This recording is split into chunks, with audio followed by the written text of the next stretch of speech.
첫 번째 주제는 스트레이트 오브 호르무즈 인근에서 발생한 공격 사건입니다.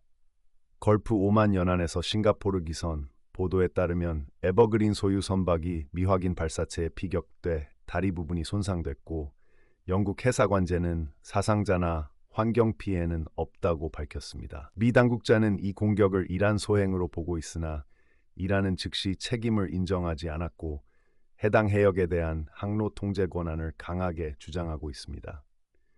이 사건 직후 유엔 산하 국제해사기구는 걸프 내 수백 척 선박과 수천 명 선원을 대상으로 한 대피 인도적 계획을 일시 중단했으며 일부 유조선과 선박은 항로를 이탈하거나 유턴하는 등 운항 불확실성이 재부각되었지만 많은 유조선이 페르시아만을 빠져나가면서 공급 우려가 완화돼 유가가 하락하기도 했습니다.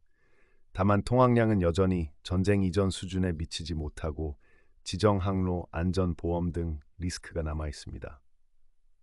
두 번째 주제는 반도체와 AI 관련주의 변동성 확대입니다. 메모리 칩 수요 급증으로 가격이 치솟으면서 메모리 업체들은 실적과 주가가 급등했지만 업종 전체의 변동성은 커졌고 가트너 전망처럼 PC, 스마트폰 출하가 감소하는 가운데 제품 가격은 크게 오르는 등 공급 부족의 파장이 이어지고 있습니다.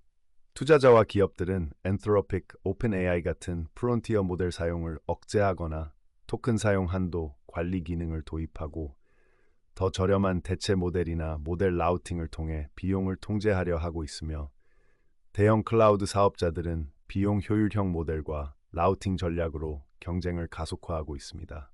이와 맞물려 오픈AI와 엔트로픽의 상장 시점은 불확실해졌고 규제 안전 우려와 수출 통제 등의 변수가 성장 및 상장 전략에 영향을 미치고 있습니다. 세 번째 주제는 애플의 일부 아이패드와 노트북 가격 인상입니다. 애플은 AI 데이터 센터 확장으로 메모리 스토리지 수요가 폭증해 부품 가격이 급등했다는 이유로 맥북 니오를 $100 인상, 13인치 맥북 에어를 $200 인상, 2099, 2299, 1TB 맥북 프로를 $300 인상, 2690, 999 하는 등 주요 모델과 11인치 아이패드를 $150, 기본 아이패드를 $100 올리고 256GB 아이패드 프로 와이파이는 $999에서 $1199로 인상했으며 애플 TV도 약 $70 올려 $199가 됐습니다. 아이폰, 애플 워치, 에어포드 등은 이번 인상 대상에서 제외됐으나 애널리스트들은 연내 아이폰 가격 인상 가능성도 제기하고 있고 발표 직후 애플 주가는 당일 약 4.56% 급락해 시가총액이 크게 줄었습니다.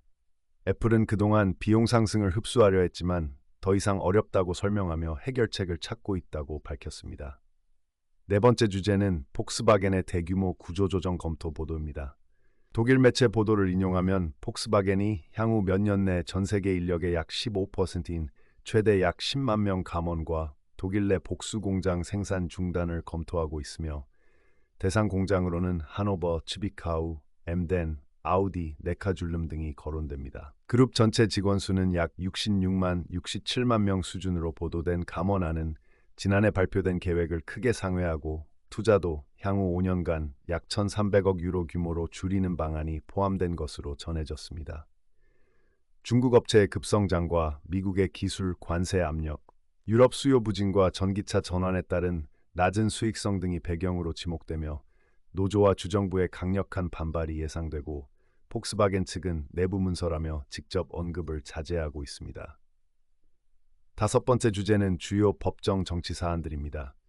미국 대법원은 라운드업 소송과 관련해 7대2 판결로 연방살충제법이 주조 수준의 경고 누락, 손해배상 청구를 배제한다고 판단해 몬산토 바이어 측에 유리한 판결을 내렸고 이 결정은 관련 수천 건 소송의 법적 위험을 낮출 가능성이 제기됩니다.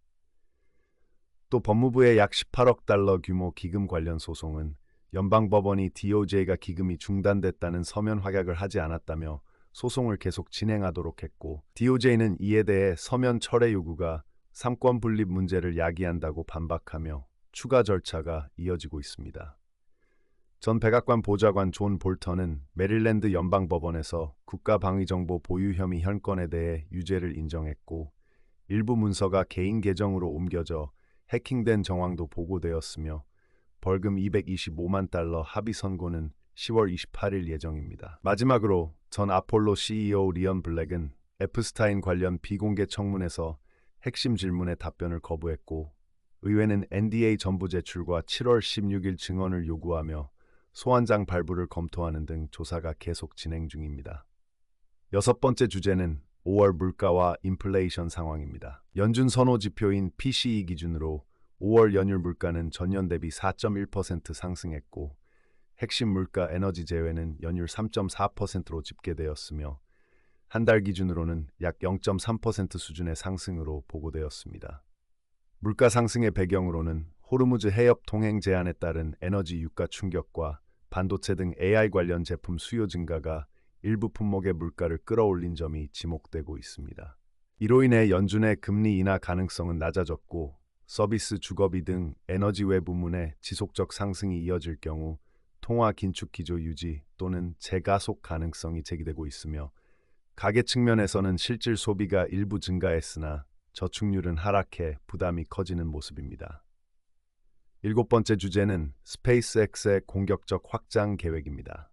스페이스X는 텍사스 스타베이스까지 연결되는 약 10마일 길이의 천연가스 파이프라인 스타파이프를 다음 달 착공해 2027년 1월 26일까지 가동할 계획으로 신고했으며 직경 16인치 규모로 포트 오브 브라운스빌 인근에서 시작해 스타쉽 연료로 쓰일 액화메탄을 공급할 예정입니다. 이 파이프라인은 현재 수백 대 탱커에 의존하는 연료 수송 병목을 해소해 발사 빈도 확대를 지원하려는 수직 통합 전략의 일환이고 스페이스X는 이미 텍사스에서 다수의 유전 가스 임대 계약을 체결해 자체 공급망 확보 가능성도 타진하고 있습니다. 동시에 스타링크의 모바일 사업 진출을 검토하며 T모빌과의 제휴 등으로 보안 서비스를 제공하고 에코스타로부터 대규모 스펙트럼을 매입하는 등 위성과 지상망을 결합해 기존 통신사들과 경쟁하려는 계획을 추진 중이며 스타링크는 현재 1,000만 명이 넘는 가입자를 보유하고 있어 이들 계획은 스페이스X의 발사 연료 통신을 잇는 수직 통합 전략과 직결됩니다.